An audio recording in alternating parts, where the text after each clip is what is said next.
Hello everyone, welcome to our YouTube channel. जो हमारे videos हैं वो टोटली मैकमिलन बुक से अलाइंड हैं। एज वी नो कि हमारे काफ़ी सारे फ्रेंड्स जो हैं वो वर्किंग हैं, तो हम लोगों ने वीडियो को काफ़ी टू द पॉइंट रखने की कोशिश करी है। साथ ही एज वी नो कि एग्जाम जो है वो ऑब्जेक्टिव पैटर्न पे है, तो हम लोग उन्हीं चीज़ों को कवर कर रहे हैं जहाँ से ऑब्जेक्टिव क्वेश्चन निकलने के आसार है। साथ ही फ्रेंड्स मैं आपको बताऊं कि जो हमारे एग्जाम का अप्रोच होना चाहिए वो क्या होना है। उसमें आपने फ्रेंड्स हमारे वीडियोस को देखना है और साथ ही आपने एक हैंड रिटन नोट्स बनाना है। अगर आप हैंड रिटन नोट्स बनाने में कंफर्टेबल हो तो वो आपके एग्जाम टाइम रिवीजन में आपकी हेल्प करेगा, क्योंकि आप एग्जाम टाइम में अगर वीडियोस को रिवीजन पर्पस के लिए देखते हो तो वो काफ़ी ज़्यादा टाइम टेकिंग होने वाला है। तो अगर आप वीडियोस देख के नोट्स बना पा रहे हो that is well and good. अगर आप नहीं बना पा रहे हो then you have to arrange a paid notes.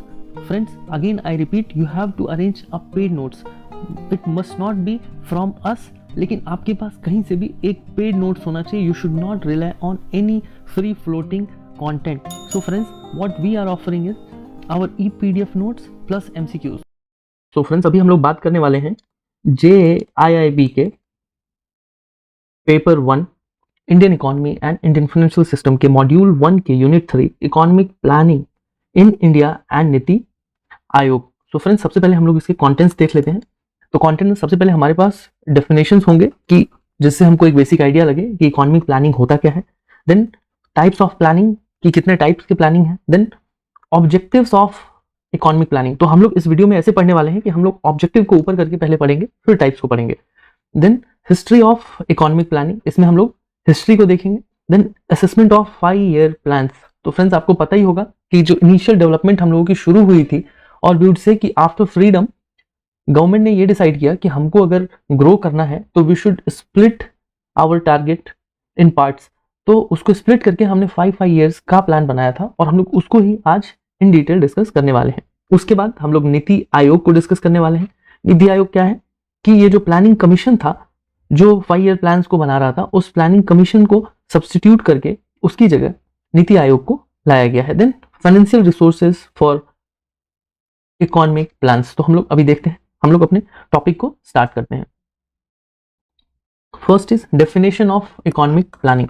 तो फ्रेंड्स सबसे पहले हम लोग इस टर्म इकोनॉमिक प्लानिंग को थोड़ा देख लें। तो इकोनॉमिक प्लानिंग को अगर हम समझें तो economic planning is deciding in advance what to be done.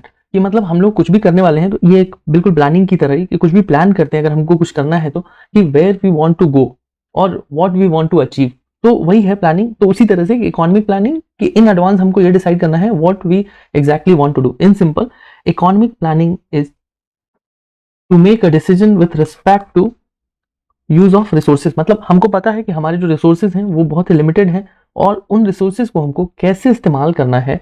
So overall this is one strategy और वी वुड से कि एक डिसीजन मेकिंग के लिए पूरा जो बैकअप है वो है प्लानिंग।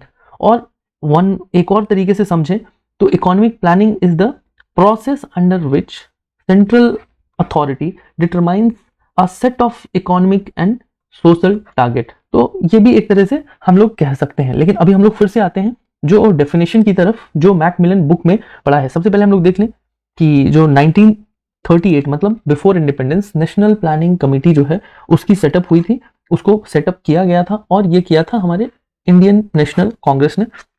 अभी एक इकोनॉमिस्ट हैं अपने HD डिकिंसन, इन्होंने डिफाइन किया है इकोनॉमिक प्लानिंग को कि the making of major economic decisions what and how much is to be produced and for whom it is to be allocated. तो हम लोग इसको ऑलरेडी देखते आ रहे हैं कि what, how much and for whom it is to be allocated by a conscious decision for determining of a determinant authority on the basis of comprehensive survey of the economic system as a whole.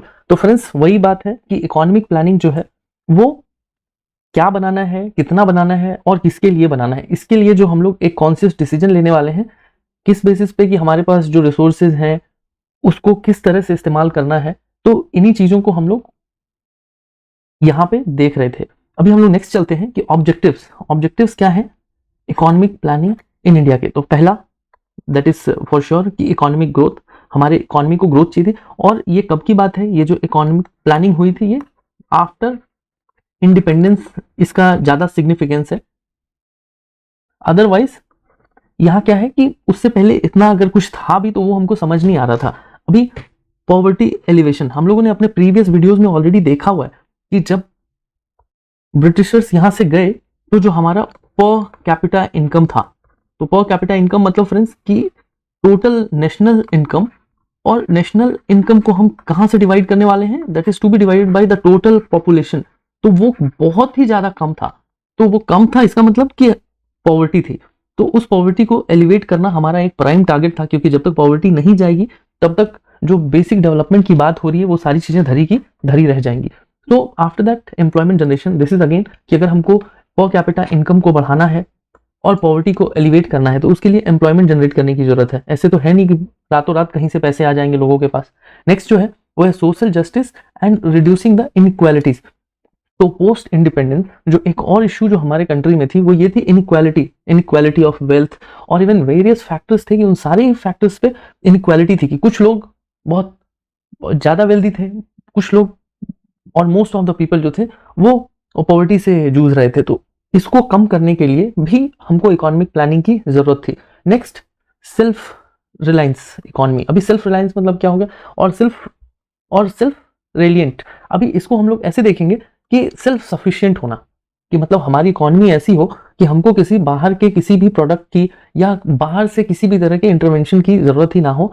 तो ये भी हमारा एक objective था economic planning के through कि हम ऐसे ग्रो करें कि बस विल आइसोलेट आवरसेल्फ। क्योंकि ये बात हो रही है कब की, जो हमारी इकोनॉमिक प्लानिंग कमेटी जो बैठी थी और उन्होंने जो कॉन्स्टिट्यूट किया था वो उन्होंने किया था 1938 में, लेकिन ये जो हम लोग अभी पढ़ रहे हैं वो in context of 1949 we would say, और वी कैन से 1950 कि ये 50 to 51 वाले टर्म में है सारी चीजें। वहीं मॉडर्नाइजेशन मतलब इंडस्ट्रियलाइजेशन की कंपनीज को आना पड़ेगा, हमको मैन्युफैक्चरिंग के सेक्टर में हमको ज्यादा से ज्यादा इंडस्ट्रीज लगानी पड़ेंगी, तो वहां से एम्प्लॉयमेंट जनरेट होगा। अगर एम्प्लॉयमेंट जनरेट होता है तो पॉवर्टी का एलिवेशन होगा एंड इकोनॉमिक ग्रोथ होगा। तो ये सारी चीजें जो है वो एक दूसरे से इंटर कनेक्टेड है। तो अभी ऑब्जेक्टिव ऑफ इकोनॉमिक प्लानिंग को लेके यहाँ से एक क्वेश्चन शायद आ जाए, वो इनको लेके कि मतलब ऑड वन आउट बोल के, बट ये जो है एक बेसिक कॉन्सेप्ट है, इसको बस ध्यान में रखने की जरूरत है। नेक्स्ट हम लोग देख रहे हैं टाइप्स ऑफ इकोनॉमिक प्लानिंग।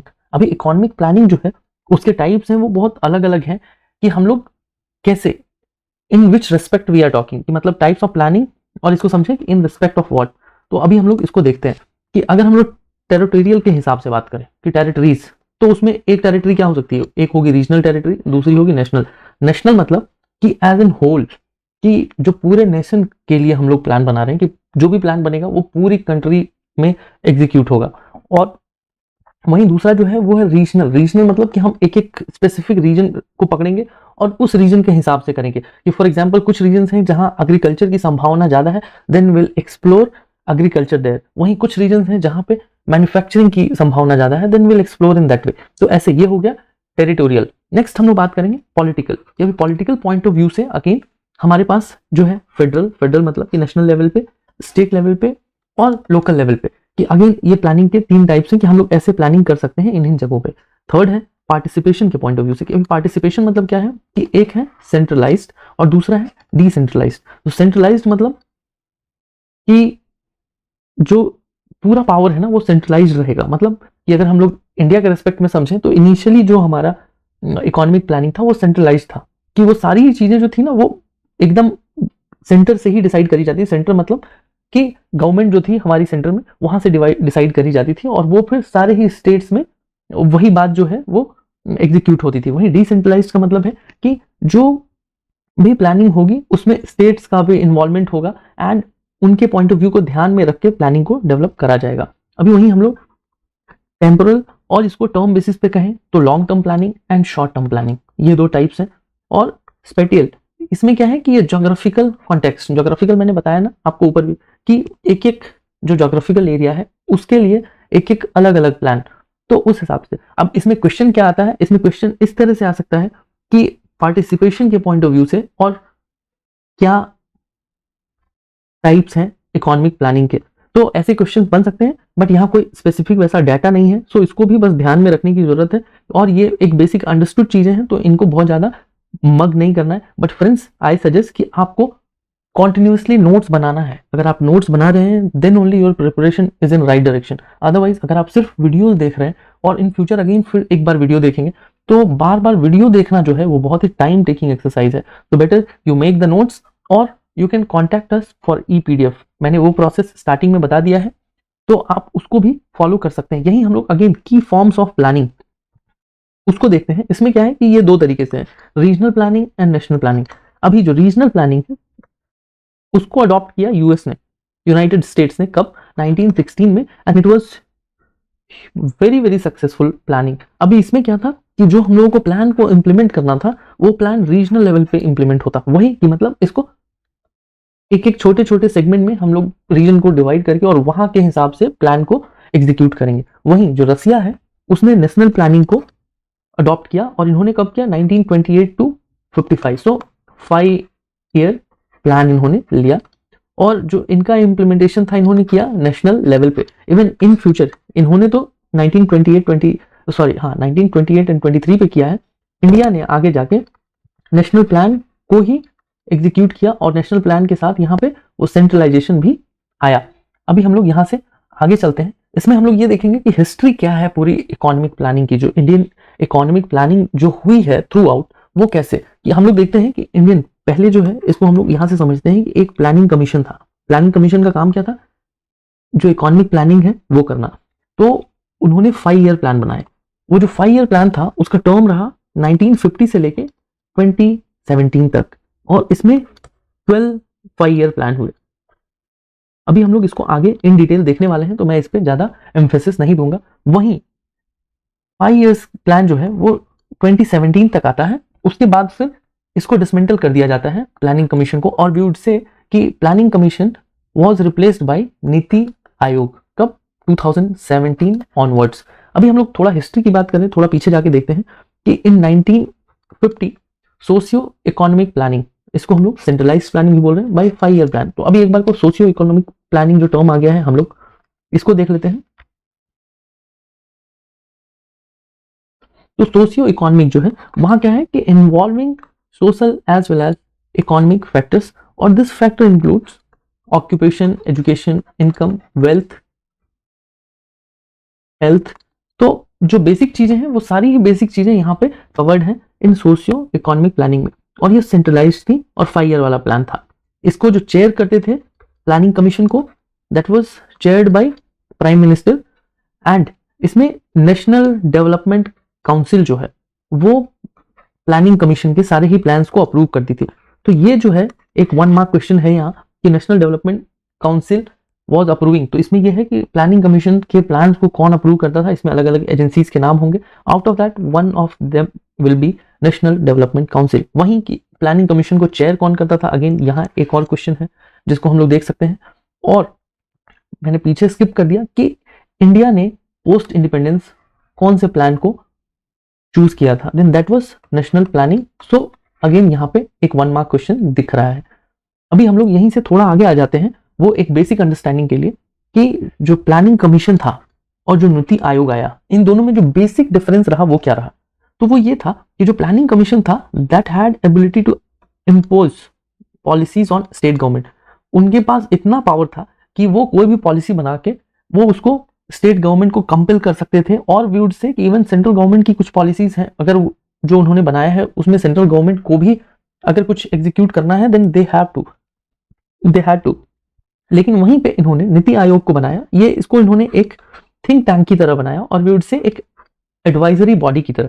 सो नीति आयोग के पास इस तरह का पावर नहीं था कि वो इम्पोज कर सके पॉलिसी, वो जस्ट एक सजेशन दे सकते हैं कि वो सजेस्ट करेंगे आपको कि if we are doing in this way it will be great.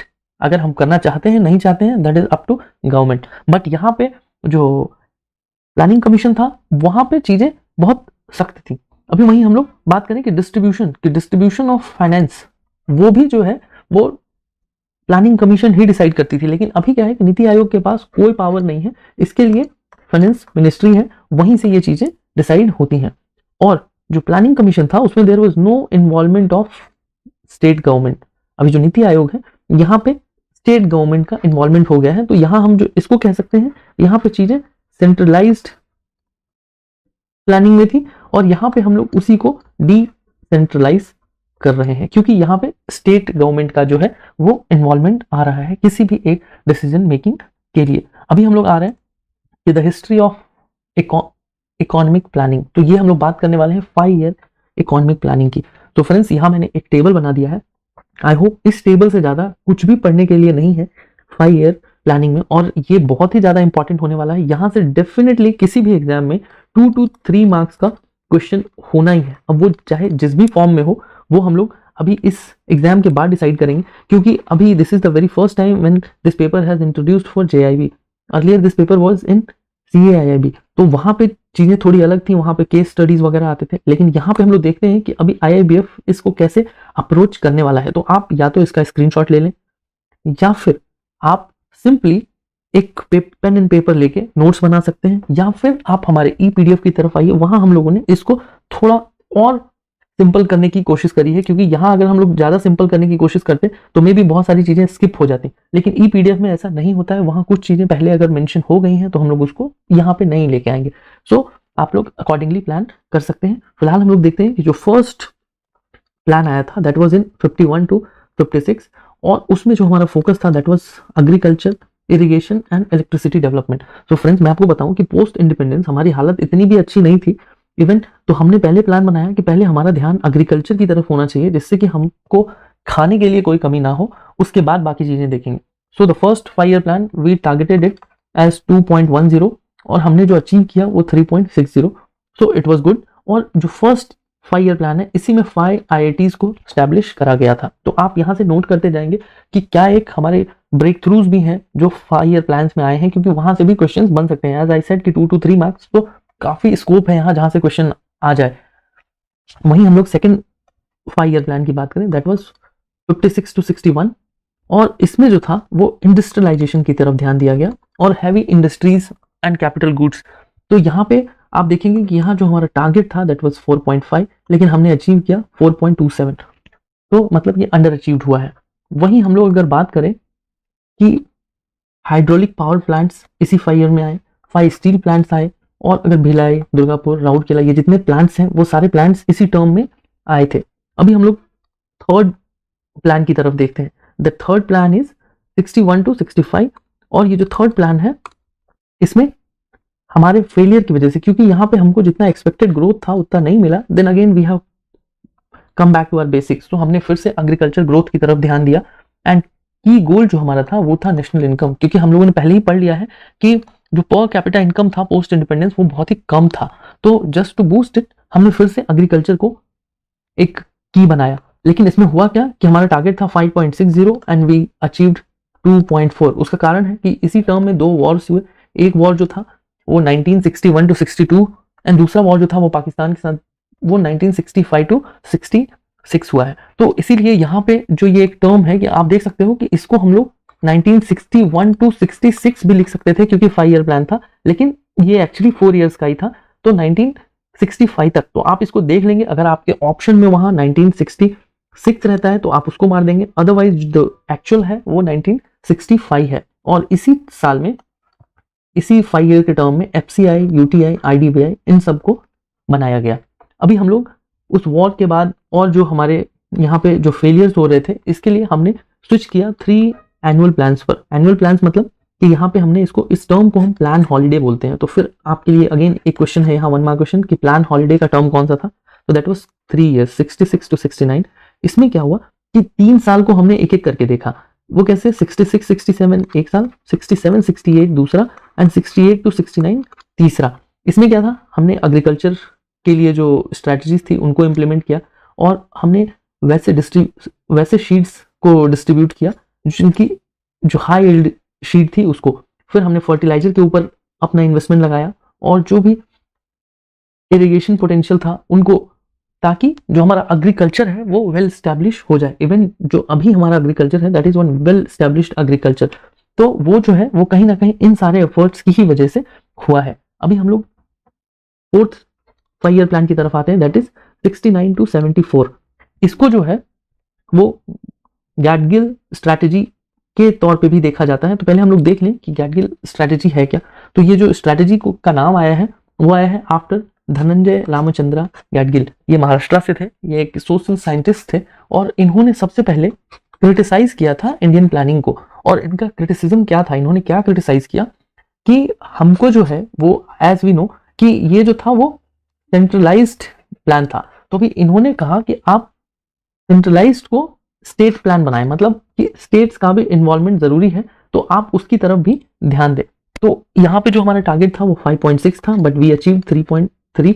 तो फ्रेंड्स ये एक ऐसा नंबर है जिसको याद रखना शायद थोड़ा मुश्किल है, लेकिन आप इसको देख सकते हैं क्योंकि ये एक इंपॉर्टेंट टॉपिक है। तो आप इसको नोट्स बना लेंगे और बार बार देखेंगे तो शायद थोड़ी चीजें जो है वो आपके लिए क्लियर हो जाएंगी। अभी इसी 5 ईयर प्लान में नेशनलाइजेशन ऑफ बैंक शुरू हुआ और एक स्माइलिंग बुद्धा जो है ये क्या है कि हमारा पहला न्यूक्लियर टेस्ट वो होता है।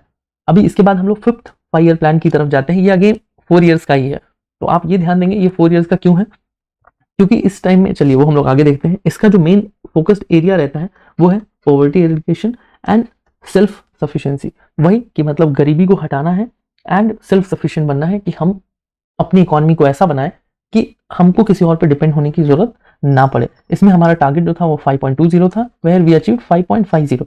इसमें और क्या होता है, इसमें 14 जो मेजर बैंक्स थे उनको नेशनलाइज किया जाता है और ग्रीन रेवोल्यूशन इसी पीरियड में होता है, जिससे कि एग्रीकल्चर को बूस्ट मिलता है और उसका आप रिजल्ट यहाँ देख ही रहे हैं। उसके बाद 78 to 80, अगेन इसको एक रोलिंग प्लान बोलते हैं। तो जैसे ऊपर प्लान हॉलीडे था, इसको हम लोग रोलिंग प्लान बोलेंगे। और रोलिंग प्लान, तो अगेन यहाँ से एक क्वेश्चन, बहुत सॉलिड क्वेश्चन निकल के आ रहा है कि रोलिंग प्लान जो है वो किस पीरियड में हुआ था। और तो फ्रेंड्स इस पीरियड को हम लोग पीरियड ऑफ इनस्टेबिलिटी भी कहते हैं। उसका कारण है multiple leadership change at centre. ये होता क्यों है, क्योंकि सबसे पहले जो है ये यहाँ पे कांग्रेस की गवर्नमेंट होती है जो 74 to 79 वाला पीरियड में एक प्लान प्रपोज करती है। उसके बाद जनता दल की गवर्नमेंट आती है, वो पहले वाले प्लान को डेफर कर देती है, फिर ये अपना प्लान प्रपोज करते हैं एंड देन अगेन फिर से 1 साल के बाद कांग्रेस की गवर्नमेंट आ जाती है और वो उनके प्लान को डेफर कर देती है। तो ऐसे मल्टीपल प्लान चेंज जो लीडरशिप चेंज जो होता है, इसकी वजह से ये 2 साल जो है वो रोलिंग पीरियड कहा जाता है। और इसके बाद फिर से 80 to 85 में 6th प्लान आता है और इस प्लान में socio economic infrastructure in rural areas, हम लोग सोशियो इकोनॉमिक देख चुके हैं, जहाँ पे social as well as economic इन दोनों को डेवलप करने की कोशिश करी जा रही है। और इसका जो सबसे मेन ऑब्जेक्टिव था वो था कि जो पॉवर्टी है उसको इरेडिकेट करा जाए। तो यहाँ पे जो हमारा टारगेट था वो 5.5 था, जिसको हमने अचीव कर लिया है। और इसी टाइम पे एक नारा आया गरीबी हटाओ, कि मतलब रूरल एरियाज में जो पॉवर्टी है उसको हटाना है। तो अगेन यहाँ एक सॉलिड क्वेश्चन है, दैट इज कि गरीबी हटाओ नारा कौन से वाले टर्म में आया था। Then that was 6th plan 80 to 85। और इसी टाइम पे नाबार्ड आता है, इसी टाइम पे फाइनेंशियल फैमिली प्लानिंग को इंट्रोड्यूस करा जाता है। अभी हम लोग 1985 to 97 प्लान की बात करें तो इसमें क्या है कि जो फूड ग्रेन प्रोडक्शन है उसको एक बूस्ट मिलता है और जो जॉब क्रिएशन है वो थोड़ा इंक्रीज होता है। वो कैसे, इस टाइम पे एक जवाहर रोजगार योजना जो है उसको इंट्रोड्यूस करा जाता है। तो अगेन एक क्वेश्चन यहाँ है कि जवाहर रोजगार योजना कौन से वाले टर्म में इंट्रोड्यूस करा गया, तो 1989 में, और वो 7th टर्म था। और इसी टर्म में जो बैलेंस ऑफ पेमेंट है इसका थोड़ा थोड़ा जो इफेक्ट था वो दिख रहा था और गवर्नमेंट जो थी वो हैविली जो है वो फॉरेन बोरोइंग पे डिपेंडेंट हो रही थी। फिर इसके बाद 2 साल का एक एनुअल प्लान बनता है और इस एनुअल प्लान में हम लोग काफ़ी सारे इश्यूज फेस करते हैं, लाइक वो बैलेंस ऑफ पेमेंट हो। और यहीं पे फिर हम लोग एक न्यू इकोनॉमिक पॉलिसी के साथ आते हैं। ये हमने ऑलरेडी प्रीवियस वीडियोस में देख लिया है, लेकिन एक बार रिकैप करते हैं कि लिबरलाइजेशन, प्राइवेटाइजेशन एंड ग्लोबलाइजेशन, इसको LPG पॉलिसी भी कहते हैं। इसमें क्या होता है लिबरलाइजेशन में, मतलब गवर्नमेंट जो है वो थोड़ी सॉफ्ट हो जाती है for new industry setup and business. वहीं पे गवर्नमेंट के जो रेगुलेशंस हैं उनको भी थोड़ा लूज करा जाता है और वी मार्केट इकोनॉमी की तरफ हम लोग आते हैं, क्योंकि उससे पहले वी वर क्लोज्ड। अभी फिर प्राइवेटाइजेशन में क्या है कि प्राइवेट कंपनीज को हम वेलकम करते हैं अपनी इकोनॉमी में टू रन देयर बिजनेस और to purchase the stake holdings of existing public sector companies. तो यहाँ ओनरशिप भी ट्रांसफर होता है। और जो थर्ड है कि हम लोग अपनी इकोनॉमी को ग्लोबल इकोनॉमी के साथ लिंक करते हैं, दूसरे ही कंट्रीज के साथ ट्रेडिंग शुरू करते हैं, इंपोर्ट एक्सपोर्ट शुरू करते हैं, जिससे कि हमारा जो फॉरेन रिजर्व है वो थोड़ा इंक्रीज होता है। Otherwise we were almost on the notch of crash, जैसे कि अभी श्रीलंका में हुआ है।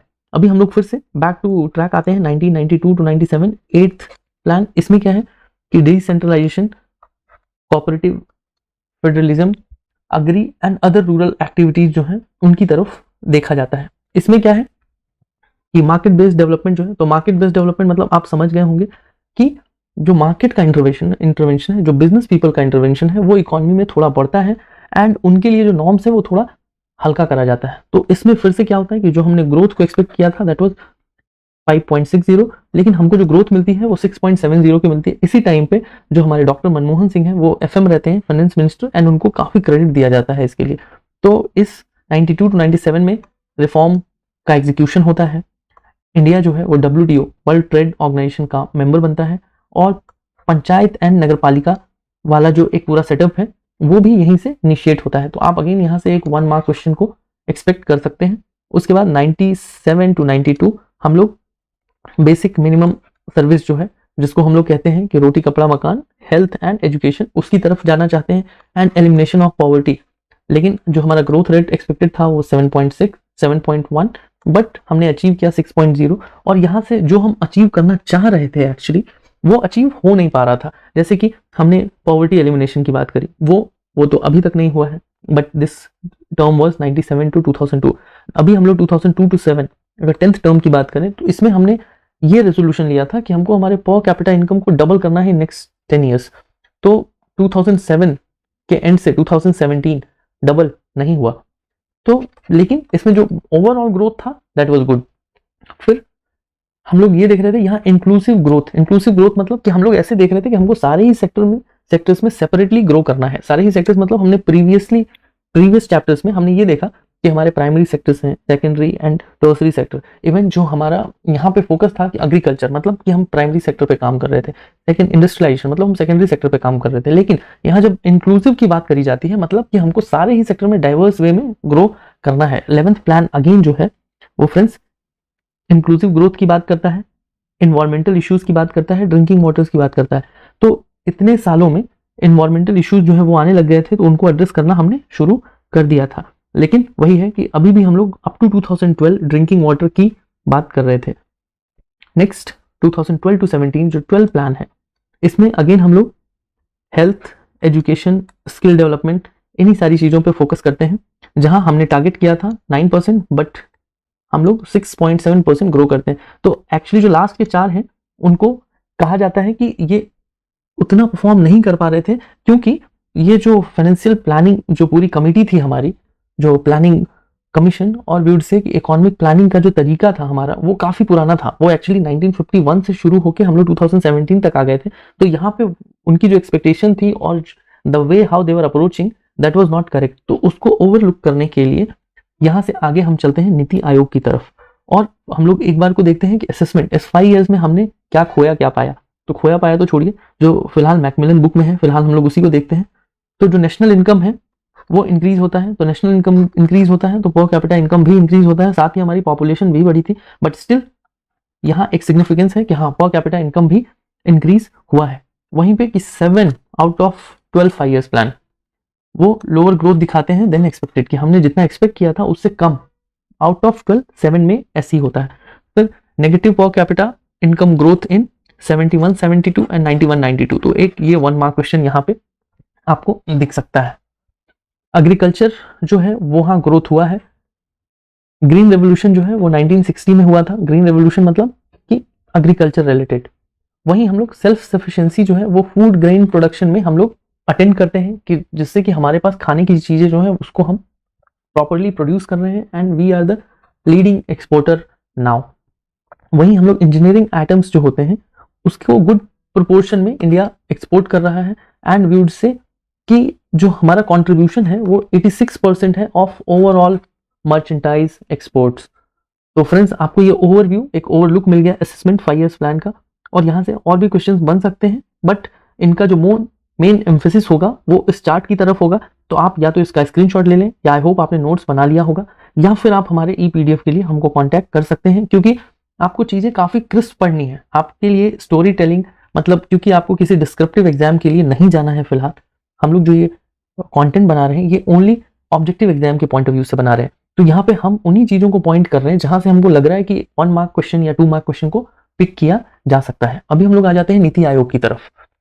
तो नीति आयोग जो है इसको 1 जनवरी 2015 को गवर्नमेंट ऑफ इंडिया जो है वो स्टैब्लिश करती है। NITI stands for national institute for transforming India Aayog to substitute planning commission. Substitute होने के बहुत सारे रीजंस थे। One of the prime reason हम लोग ऑलरेडी डिस्कस कर चुके हैं कि जो उनका अप्रोच था वो 1950 वाला था, लेकिन अभी 2017 आ गया था और 2015 में जब ये स्टैब्लिश हुआ तो हमको अपने अप्रोच को चेंज करने की जरूरत थी।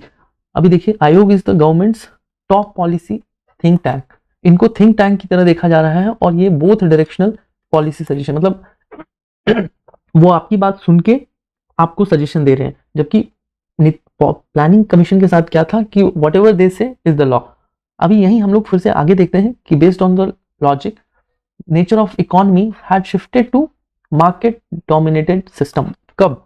1991 के बाद। जब हम लोग न्यू इकोनॉमिक एरा में आते हैं तो वहां क्या होता है कि वहां पे सारी चीजें जो है वो मार्केट की तरफ चली जाती है। मतलब कि हमने ये ऑलरेडी देख लिया है कि हम मार्केट इकोनॉमी बन जाते हैं तब एलपीजी के आने के बाद। लेकिन जो हमारी पॉलिसी थी वहां हम अभी भी पुराने स्टाइल में काम कर रहे थे।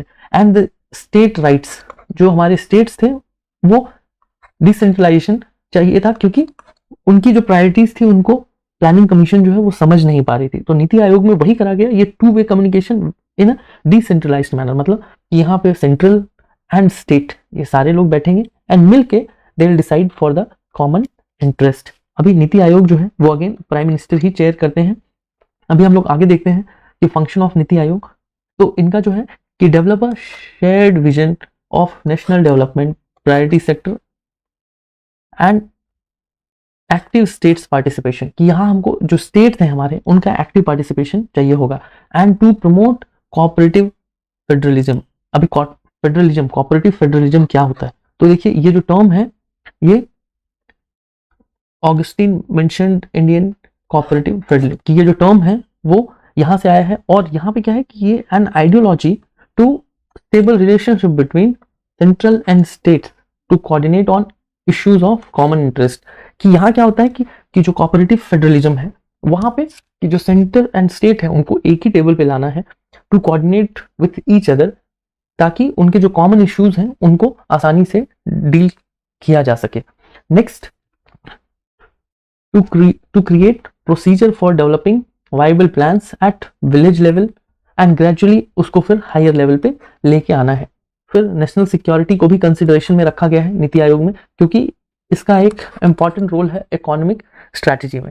फिर हम लोग इंकरेज कर रहे हैं नॉलेज, इनोवेशन एंड एंटरप्रेन्योरशिप को। एंटरप्रेन्योरशिप जो है वो अगेन ये नीति आयोग में इसको ऑन प्रायोरिटी रखा गया है एज द बेसिक फंक्शन। की मतलब वहां हम लोग, क्योंकि अगर एंटरप्रेन्योरशिप आएगी तभी हम लोग हमारे जो सेकेंड फैक्टर आप देख रहे थे ना कि प्राइमरी सेक्टर, सेकेंडरी सेक्टर, तो जो सेकेंडरी सेक्टर है जहां हम लोग मैन्युफैक्चरिंग या इंडस्ट्रियलाइजेशन की बात कर रहे हैं, वहीं पे अगर कोई एंटरप्रेन्योरशिप आ रहा है तो वो एम्प्लॉयमेंट लेके आएगा और रेवेन्यू जो है वो जनरेट होगी और उनका कॉन्ट्रीब्यूशन जो जीडीपी की तरफ है वो बढ़ेगा। वहीं फिर से actively monitor and assessment of programmes. तो ये सारी चीजें जो है ये फंक्शन है नीति आयोग के। अभी हम लोग फिर से देखते हैं कि नीति आयोग की जरूरत पड़ी क्यों, the case for NITI Aayog. तो planning commission not in tune with new development strategy, हम लोग ऑलरेडी देख चुके हैं। प्रमोटिंग अकाउंटेबिलिटी, वहां क्या था कि अकाउंटेबिलिटी टर्म जो है वो बहुत इनविजिबल था, लेकिन यहाँ क्या है कि हर stakeholder should be accountable for their things. वहीं इंटर गवर्नमेंट कोऑर्डिनेशन, की सेंटर एंड स्टेट की जो गवर्नमेंट है उनके बीच एक कोऑर्डिनेशन होना चाहिए। प्रमोटिंग इनोवेशन, कि अगर कुछ नए आइडियाज हैं तो उनको इंप्लीमेंट करा जाए या फिर उनको एटलीस्ट ऑन बोर्ड रख के डिस्कस करा जाए। एंड बेटर गवर्नेंस, अगर सेंटर प्लस स्टेट अगर एक टीम की तरह काम करेंगे तो गवर्नेंस को तो बेटर होना ही है। अभी हम लोग देख रहे हैं कि financial resources for economic planning. अभी देखिए कि फाइनेंशियल रिसोर्सेज मतलब क्या है कि थ्री की sources of fund for economic planning. अभी जो भी इकोनॉमिक प्लानिंग चल रही है उन इकोनॉमिक प्लानिंग के लिए सबसे जो बेसिक चीज है वो क्या है, वो है पैसे, फंड्स। वो फंड्स चाहिए, मतलब गवर्नमेंट को जो सारी चीजें करनी है, डेवलपमेंट करना है या कोई भी एक चीज करनी है तो उसके लिए उनको फंड चाहिए। तो वो फंड जनरेट करने के क्या एक मेथड्स हैं, क्या एक तरीके हैं, हम लोग उनको देखने वाले। तो जो पहला है वो है डोमेस्टिक बजटरी सोर्सेज। अभी ये क्या है कि sources of fund received with in the country, मतलब कंट्री के अंदर से ही हम कैसे रेवेन्यू जनरेट कर रही है गवर्नमेंट, या फिर कैसे बोरोइंग्स उनको मिल रही है, तो ये डोमेस्टिक बजटरी सोर्सेस हैं। वहीं हम लोग जो सेकंड टाइप है वो है डिफिसिट फाइनेंसिंग।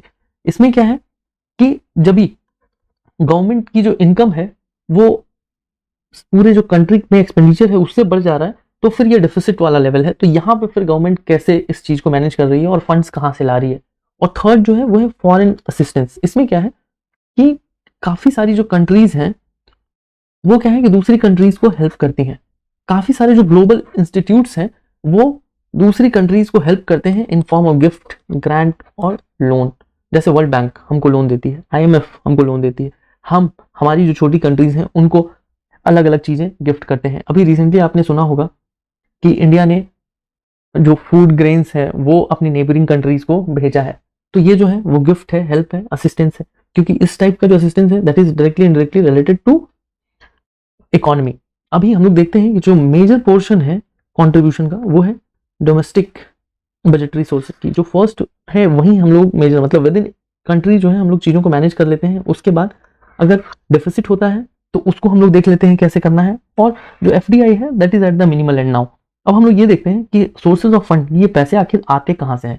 तो फर्स्ट थिंग टैक्सेशन, कि जो पैसे हैं वो हमको जो गवर्नमेंट है हमारी उनको टैक्स से मिलता है। जो हमारे आपके जैसे लोग जो टैक्स देते हैं वो टैक्स जो है that is the earning of government, और गवर्नमेंट फिर उन्हीं पैसों से इकोनॉमी को चलाती है। मतलब इकोनॉमी में जो भी खर्च है वहां पे बजट को एलोकेट करके, आपने सुना होगा कि बजट पेश किया जाता है, तो उसमें क्या है कि बजट में सारे सेक्टर्स को कुछ एलोकेशंस मिलते हैं, कुछ फंड्स मिलते हैं, एंड फिर अकॉर्डिंगली जो फंड है उसको डिस्ट्रीब्यूट करा जाता है। तो पब्लिक बोरोइंग क्या है, हम लोग एक बार को पब्लिक बोरोइंग को देख लें। तो पब्लिक बोरोइंग जो है दैट इज जी सिक्योरिटी, मतलब गवर्नमेंट सिक्योरिटीज, ये सेंट्रल गवर्नमेंट ही इशू करती है।